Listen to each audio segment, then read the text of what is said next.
propriedade foi para o espaço, porque dinheiro é coisa fugível, é propriedade. Tomaram a nossa propriedade, devolveram um terço, e alguns ministros do Supremo acharam que tudo bem. Então, claro que a decisão era muito mais política, porque não era, juridicamente não dava para sustentar aquele confisco do dinheiro. Mas, enfim, por isso que eu digo, o Supremo Tribunal de Justiça, quando nós já conhecemos, os juízes fazendários, que se defendem a fazenda, não é só no Supremo Tribunal de Justiça. No Tribunal de Justiça de São Paulo também, nós já sabemos que cai em certa Câmara, o juiz vai defender a fazenda. Daqui a pouco eu vou contar para os senhores um caso de uma servidão, que aconteceu em Cotia, os senhores não vão acreditar. Os senhores vão acreditar no que aconteceu recentemente quando eu fiz uma sustentação oral. Venci, Deus me ajudou, porque ali só Deus me ajudar. Se fosse depender do relator aqui. Na questão, portanto, dessa questão do decreto 1075, da emissão provisória. A posse vai ser matéria do professor João Charada amanhã, mas eu vou dar aspectos genéricos de que, a meu ver, foi sim recepcionado pela Constituição de... melhor dizer, não foi recepcionado, a Constituição de 88 que prevalece. Eu acho que para o juiz tem que mandar fazer o depósito integral. Eu sou minoria, nisso eu reconheço, que ainda a Prefeitura de São Paulo tem conseguido a emissão provisória depositando 50%. Mas não tem problema, a gente insiste nessa tese, quem sabe um dia isso se torna maioria. Portanto, na emissão provisória, que vai ser objeto da aula de amanhã, entendo eu que a Constituição de 88 não recepcionou o artigo 3º do decreto 75, porque eu acho que tem que ser indenização de 100%, não pode ser de 50%. Eu tinha até escrito um artigo do Estado de São Paulo, alguns outros até, dizendo exatamente isso, que o rigor da lei não pode ferir a justiça social.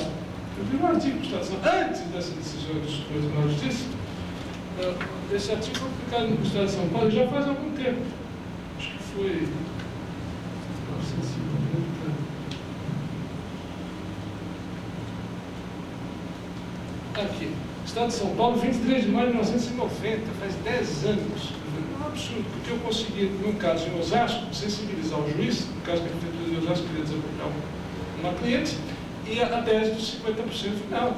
Já avaliou a casa dela em 15, depois de 15, não tem emissão da posse. O juiz sensibilizou e obrigou a Prefeitura a depositar os 100% e aí ela liberou a posse. Porque os senhores sabem que a posse, meus senhores, isso aqui não é sermão de padre não, mas a posse vale muito mais que o domínio nesse Brasil. Os senhores sabem disso. Quem tem a posse tem tudo. Quem tem só o domínio não tem absolutamente nada.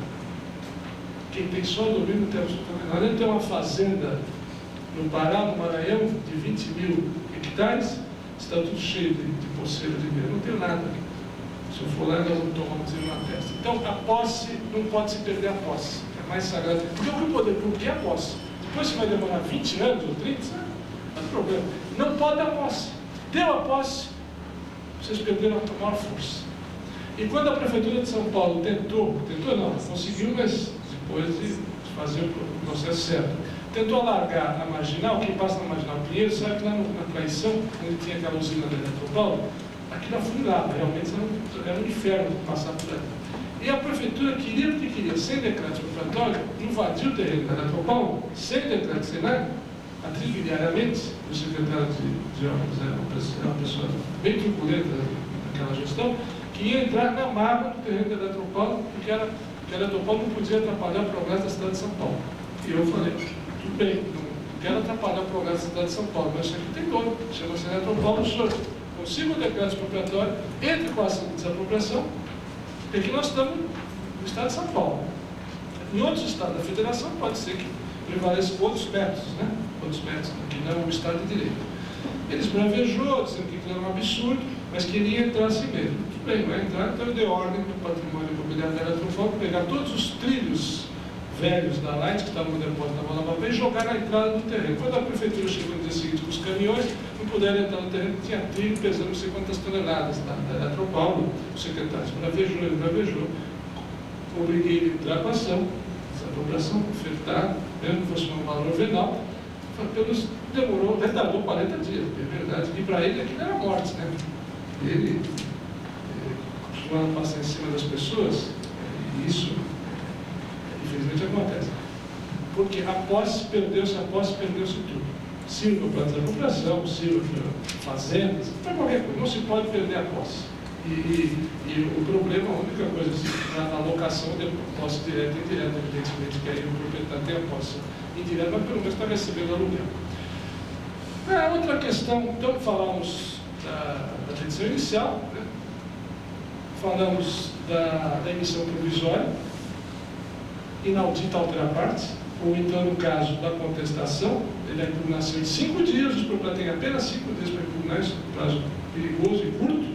O juiz vai nomear o perito, feita a avaliação, deposita-se, ainda a lei, segundo a jurisprudência, ainda só 50%, e aí, depois disso, o processo, se tiver emissão provisória, depois segue-se uma alta definitiva. No caso de não haver benfeitoria, e quando eu digo benfeitoria, a lei é muito clara, tem que morar no local proprietário, compromissário e comprador. Se for inquilino, não prevalece o decreto 1075. Mas a jurisprudência e o direito é uma ciência social e a evolução do direito, hoje os juízes estão aceitando até a aplicação do decreto 1075, mesmo em imóveis comerciais. Não vão saber disso. Por exemplo, eu tenho uma loja que foi desapropriada. O decreto de 1970 foi para minimizar o problema social das pessoas que ficavam desalojadas em suas casas.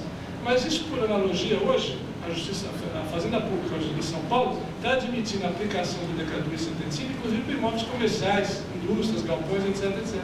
Tendo benfeitoria, tendo ocupação, a Justiça não está mais aceitando aquele valor venal que se dava aos imóveis. Se bem que o senhor sabe que hoje muitas prefeituras estão elevando sobremaneira os valores venais, né? Vejam Guarulhos, Guarujá, Campo Jordão e outras cidades. Aí o valor venal está, às vezes, acima do valor real. Quando os proprietários concordam a norma, é porque eles sabem que o imóvel dele não vale aquilo. Então ele pode até aceitar aquele valor venal. Mas às vezes a pessoa está estabelecendo uma fábrica de coisas pesadas. Assim. Quanto custa a transferência daquele material, do maquinário, das instalações? Muito dispendioso, precisa de tempo.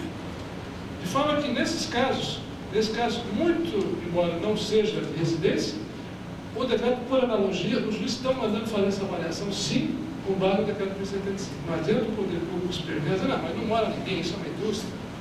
Ninguém está dizendo que não é uma indústria. Ele não está dizendo que mora na indústria, realmente é uma indústria. Só que ele quer a avaliação feita por um perito, e só vai ser considerada emissão se depositar pelo menos 50% do preço. Precisa acabar com a indústria da desapropriação para fins eleitoreiros, porque, infelizmente, não existe o problema de improbidade administrativa. No final dessa palestra, hoje nós vamos falar por que é que está dando essas indenizações milionárias na Serra do Mar, que vocês estão acompanhando nos jornais. É bem verdade que um outro caso de superavaliação de laudos, superposição de áreas e laudos tendenciosos, ou superavaliação do preço médio da madeira, um outro caso sim, mas isso não cabe ao Ministério Público averiguar. O grande problema é a causa. Se o governo Paulo Egídio não tivesse desapropriado sem dinheiro, declarado aquilo como Mata Atlântica, quer dizer, toda a Mata Atlântica, hoje nós estaríamos pagando 300 milhões de indenização, porque foram 23 anos de juro compensatório, de 12% ao ano. E 12% ao ano de juro compensatório é uma fortuna, depois de 22 anos. Então o negócio que valia 5, passa a valer 200, porque não havia dinheiro na época. Se tivesse dinheiro na época, não ia ter juro compensatório. Fala que a causa, e certa feita, o repórter do Estado de São Paulo procurou, uns meses atrás, que ele queria ouvir, foi uma entrevista, não publicou uma linha daquilo que eu disse no Estado de São Paulo, porque ele interessava. O senhor quer saber qual é o problema? O erro é do poder executivo, do governador, do governo, que sem ter dinheiro desapropria. Ele queria ouvir o contrário, não, que o laudo é tendencioso, que o advogado que manipula o juiz, que o laudo é comprado, ele queria ouvir isso. Só que ele saiu na causa que está errada. Se não tivesse dinheiro, se houvesse improbidade administrativa, não ia haver esse rosário de desapropriações, 200, 300, não, o dinheiro daqui, o meu sucessor daqui 20 anos paga. Quem leu o Estado de São Paulo de ontem, veja os crimes precatórios de São Paulo, 7 bilhões de emissão de precatórios irregulares, 7 bilhões de reais. Para um país pobre como o Brasil, pode não ser nada para o senhor Bill Gates, mas para o Brasil é dinheiro. Quer dizer, é uma dívida impagável e que a bomba vai estourar em cima do sucessor. Não se paga. Por quê? Porque se lá atrás, há 15 anos atrás, não tem dinheiro, desapropria. Não tem uma dotação orçamentária, não é empurrar para daqui a 10 anos. O juro compensatório, aí fica acontecendo, aí vem a meia sola. O governador Covas consegue lá em Brasília, por causa desses problemas dos precatórios, de 52 ações ambientais, medida provisória, fazendo o quê? Dizendo que o particular já tem 5 anos para entrar com a desapropriação indireta. Reduzido, né? Indo contra o Código Civil, né? As ações pessoais prescrevem 20 anos. Reduziu para 5 anos. Reduziu os juros compensatórios de 12 para 6 anos. 6%? Desculpa. De 12% para 6%. Obrigado. Isso tudo por medida provisória. Quer dizer, hoje a medida provisória revoga o Código Civil, o Código de Processo Civil, ampliando o prazo da ação rescisória de 2 para 4 anos. Quer dizer, alterou o Código de Processo Civil por medida provisória. Isso é o que se chama meia-sola, para atender o senhor governador, que eu respeito muito, mas, quer dizer, então, o Estado de Direito desse Brasil, vamos rasgar. Porque não se pode, se vocês alterar o Código de Processo Civil, o Código Civil, por medida provisória. Não há mais segurança. Isso cria uma instabilidade, uma insegurança que não pode ser permitida. Estou defendendo de um lado e outro, falando a realidade das coisas. Quer dizer, conseguiu. Né? Porque tem 52 ações ambientais, não, desculpe, 1.200 ações ambientais que representam 52 bilhões de reais. É mais do que o dinheiro da reserva do Brasil. O Brasil acho que não tem 52 bilhões de reserva. Nas 1.200 ações ambientais, teria que pagar 52 bilhões de reais. Logo mais, quando eu estiver falando da ação rescisória, que vai ser o finalzinho da nossa palestra, eu vou contar um caso para os senhores, que aconteceu lá na Metropol, um terreninho no Canindé de 8.000 metros quadrados, que a Light se apossou em 1948, que hoje não valeria mais do que 4 milhões, a Light teve que pagar 50 milhões de reais, por causa do juro compensatório. Eu esperneei, levei o professor Miguel Reale para sustentar oralmente em Brasília, não adiantou nada, porque a Light estava lá desde 48 e não pagou. Simplesmente houve uma troca de correspondência, a família queria vender, a Light queria comprar, só que morreu uma pessoa dessa família, ele fez a escritura e a Light não se preocupou em regularizar. Depois de não sei quantos anos entraram com uma ação de atuação direta e recebeu 50 milhões de reais por 8.000 metros do Canindé, que não vale 500 reais o metro quadrado. Por mais valorizado que seja o Canindé, vale. As pessoas multiplicam por 8.000 metros por 500 reais, dá 4 milhões de reais. Receberam 50 milhões e suaves prestações de 2 milhões e 400 por mês, durante 20 meses. Evidentemente o dinheiro não era meu, mas me incomodou muito. O dinheiro era nosso, todos nós, consumidores, que pagamos essa conta da viúva. Portanto, na questão então do. Deixa eu ver se eu falei. Desculpa, eu vou ter que falar mais uns 15 minutos. Eu estava esquentando aqui o motor. Então, na questão da petição inicial, da contestação, da emissão provisória, né, no processo expropriatório, o laudo apresentado, o juiz na sentença, ele vai fixar o preço, né, a sentença, tem as verbas acessórias que integram a desapropriação. Que verbas acessórias seriam essas? Em primeiro lugar, os juros compensatórios de 12% ao ano, juros moratórios de 6% ao ano, totalizando 18% ao ano, honorários advocatícios, que giram em torno de 6% a 7% da diferença entre a oferta e aquilo que o poder público vai depositar. Por exemplo, se o poder público oferece 100 e eu consigo 1 milhão, o advogado tem direito a 6, 7% de sucumbência, 900 mil reais, entre 100 e 1.000, porque 100 o poder público já ofereceu, 900 o advogado conseguiu o mérito dele. Então, a diferença entre 100 e 1 milhão seria de 6 a 7% de sucumbência, isso sem contar o contrato de honorários que o particular vai fazer com o advogado, que gira em torno de 15% às vezes de honorários. Estou falando da sucumbência. Então, as verbas acessórias que integram o principal, os juros compensatórios de 12% mais 6%, e que hoje não é considerado anatocismo. Já se mostrou antigamente que não poderia haver essa acumulação de juros, 12 mais 6, 18. Se os senhores considerarem que hoje a inflação, em tese, pelo menos no papel, não é tudo isso, 12% de juros hoje é muito. Não era no tempo que a inflação era 84% ao mês, mas hoje é muito. É por isso que dá essa distorção. Hoje é elevado, 18%, está muito mais do que vender a propriedade. Evidentemente, quando o poder público vai pagar, é muito menor ser desapropriado. Porque nenhuma propriedade vai valorizar 18% ao ano. Pelo contrário, é fácil desvalorizá-las. Então, nós temos as verbas acessórias. Juros compensatórios, 12% ao ano. Juros moratórios, 6% ao ano. Honorários advocatícios, que giram em torno de 6% a 7%. Quer dizer, aí os tribunais se afastam da regra do artigo 20 do Código de Processo Civil, que aí não é 10% o mínimo, porque os valores são elevados, e pelo poder discricionário do juiz, de 20%, de 6% a 7%, dependendo do valor, quando o valor for irrisório, 10%. E, quando eu digo juros compensatórios, moratórios, no tempo que tinha correção monetária, se tiver, enfim, se voltar a correção monetária, bem fantástico, novamente a correção monetária vai incidir sobre a conta. Alguns aspectos novos, que vêm controvertidos na ação de desapropriação, é que até com a inovação com a reformulação do Código de Processo Civil, hoje o particular, né, você sabe que hoje o contador não faz mais a conta. O particular tem que fazer a conta, apresenta, e o poder público tem que aceitar aquela conta ou embargar a execução da conta de X reais.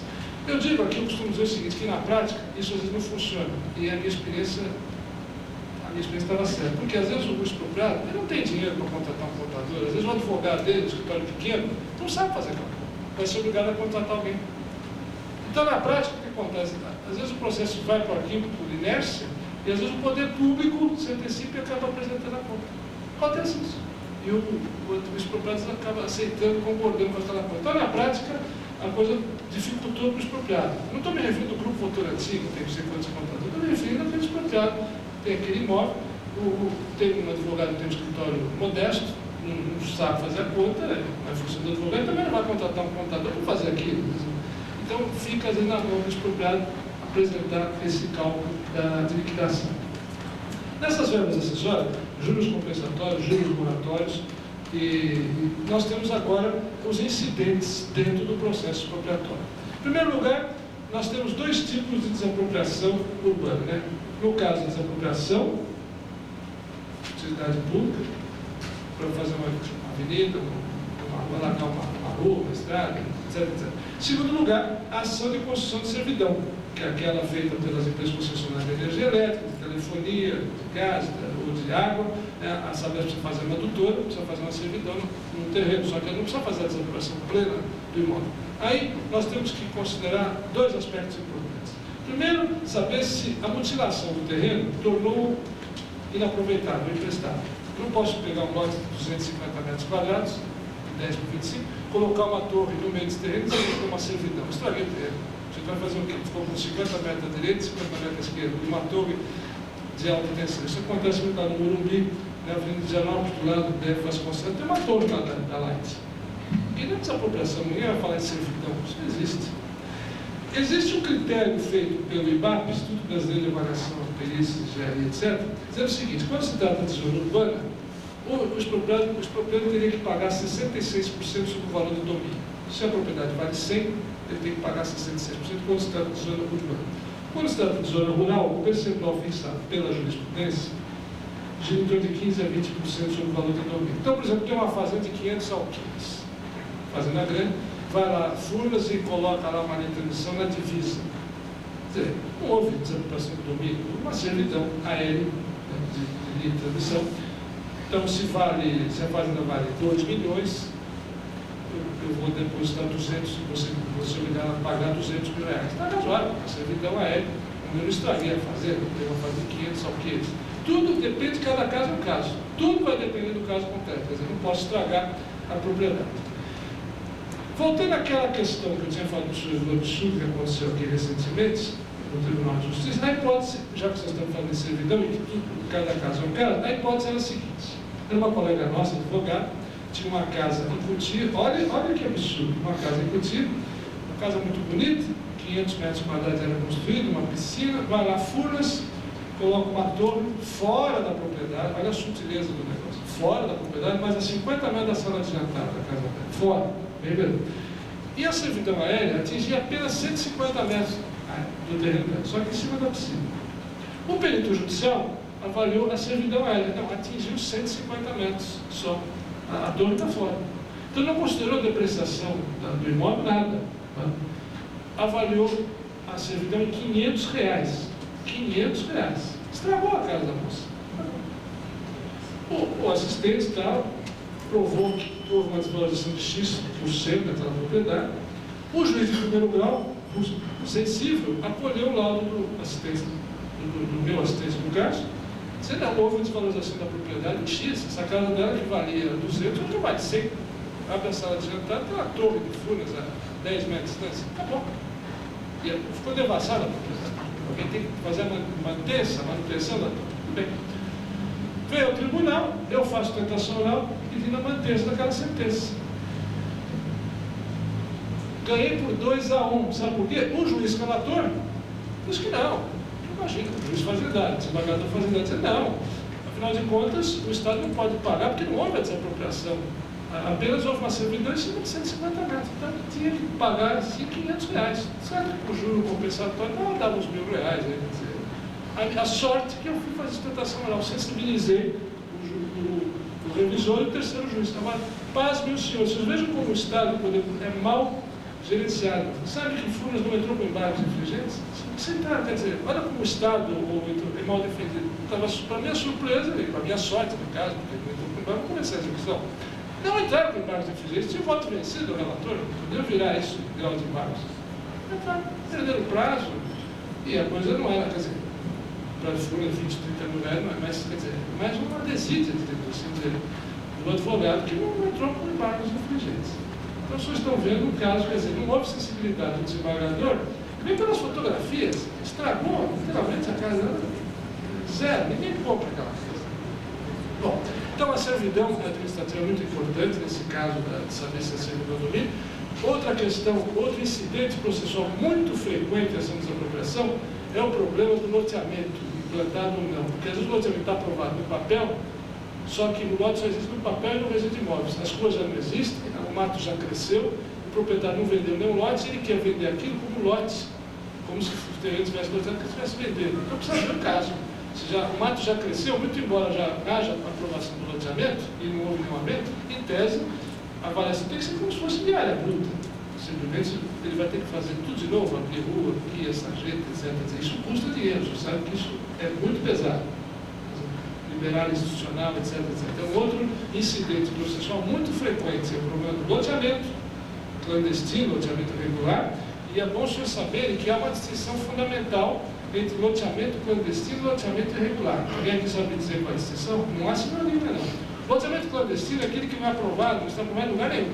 Nem na prefeitura, não consta no registro de imóveis, não tem lançamento fiscal, não tem nada. Consta com gleba bruta, que muita gente faz, né? Vende o lote, depois o coitado do sujeito que compra o incauto do adquirido não consegue pagar o IPTU, tem que pagar uma parte de uma gleba bruta. Isso é clandestino e o Ministério Público pode entrar em aplicação penal em cima disso. Loteamento clandestino. O irregular é aquele que já foi aprovado em muitas áreas, está aprovado na prefeitura, tá, só que não foi aberta a matrícula no registro imobiliário. É mais fácil regularizar o loteamento irregular do que o clandestino. O clandestino não existe.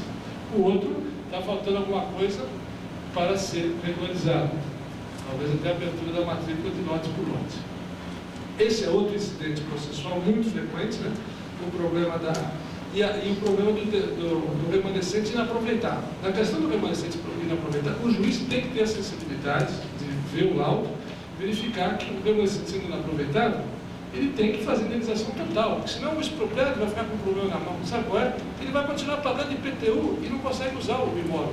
Ou porque a lei de zonamento não permite restrições, ele fica sem recuo lateral, fica o terreno dele cortado, então é melhor que você desaproprie integralmente, senão eu vou ficar com 100 metros quadrados, o que eu vou fazer com 100 metros?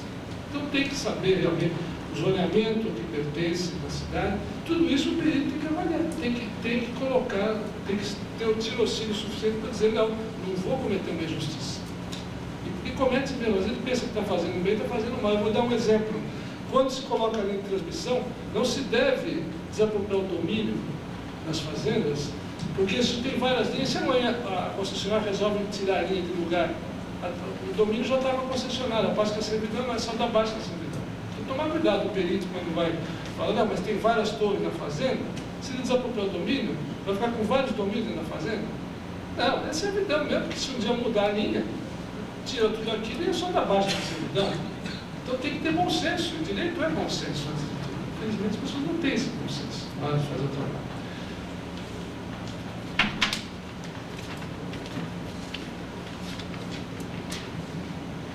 Bem, então, ainda aspectos mais importantes, né? O levantamento do preço, né? Primeiro que o gestor levantamento do preço. O que eu preciso para levantar o preço na desapropriação? Os senhores precisam, como expropriado, cumprir o artigo 34 da lei do decreto 3365. O que diz o artigo 34? Eu preciso de título de propriedade, negativa de tributos e publicação de editais para conhecimento de terceiros, no prazo de 10 dias. Título de propriedade. A lei, como é a lei de 41, no tempo do Getúlio Vargas, fala título de propriedade, quer dizer, propriedade atualizado. Não fala em atualizado, mas isso é óbvio que tem que ser atualizado, porque eu preciso saber se tem penhora em cima. Porque o poder público não pode pagar mal. Se ele deposita, alguém junto de propriedade de 10 anos atrás, você já vendeu aquela propriedade. E se tem uma pena em cima? Se ele concordar com o levantamento, eu paguei mal. O senhor sabe que em direito civil, quem paga mal, paga 2 vezes, né? Não mais. Então, o poder público não pode permitir, tem que exigir a apresentação do título de propriedade atualizado, pelo menos 30 dias, 30, 40 dias no máximo. Segunda exigência, quitação de dívidas fiscais. Aqui tem uma coisa muito importante que os senhores têm que entender. Quitação de dívidas fiscais, entenda-se, até a emissão provisória na posse. Evidentemente que se eu perder a minha posse há 5 anos, eu não vou continuar pagando IPTU, eu não tenho mais a tua posse. Então eu cedo de pagar IPTU. A prefeitura não pode dizer, não, o senhor deve à prefeitura. Devo desde quando? Desde 1994. Quando é que eu perdi a posse? 94. Então eu não devo nada. Então a certidão negativa tem que ser até 94. De lá para cá, a responsabilidade do poder público. É óbvio, isso não preciso nem conversar com vocês. Então, a quitação de dívidas fiscais é até a emissão provisória da posse. E outra coisa que eu quero deixar bem claro, né? A emissão, o auto de emissão provisória na posse é fundamental estar nos autos, porque é dali que vai começar a contar os juros compensatórios. Então, às vezes, o expropriado pensa que está levando uma grande vantagem. Não, eu não dei a posse para o poder público, eu também não tenho juro compensatório. Como a coisa é irreversível, às vezes é melhor não criar muita dificuldade com a emissão também, porque senão ele não vai ter juro compensatório. Vai ter um juro pequeno. Se ele demorar 2 anos depois da ação, não vai ter juro compensatório. É a partir do auto de emissão provisória, o juro compensatório é contado. Então, essa segunda exigência da quitação, entenda-se que a partir da emissão provisória cessa a obrigação do contribuinte de pagar o imposto, o IPTU, no caso do imóvel urbano, né? Do imóvel urbano. E a terceira, publicação de dados para conhecimento de terceiros no prazo por 10 dias. Esse é um problema sério, que eu até critico no meu livro, dizendo o seguinte: eu acho que é um absurdo essa história de ser reembolsado. Às vezes o expropriado não tem R$1.000 para pagar. Ele tem para receber 500 mil, mas ele não tem R$1.000 que custa o edital. E fica aquele impasse, aquele empurro. Não, é feito da forma de reembolso. O Tribunal de São Paulo é um pouco sensível, rançoso, diz tem que ser na forma de reembolso. Já o Superior Tribunal de Justiça, mais aberto, já tenho visto algumas decisões. Depois que o livro estava pronto essa segunda edição, eu consegui algumas decisões que não deu tempo de colocar, dizendo o seguinte: não, o poder público pode sim antecipar e pagar, porque ele tem que pagar mesmo porque é na forma de reembolso. Isso é uma filigrana de um procedimento. A pessoa já viu, as pessoas não têm R$1.000 para pagar os editais. Fica parado o processo. Ele não cumpriu a terceira exigência do artigo 34.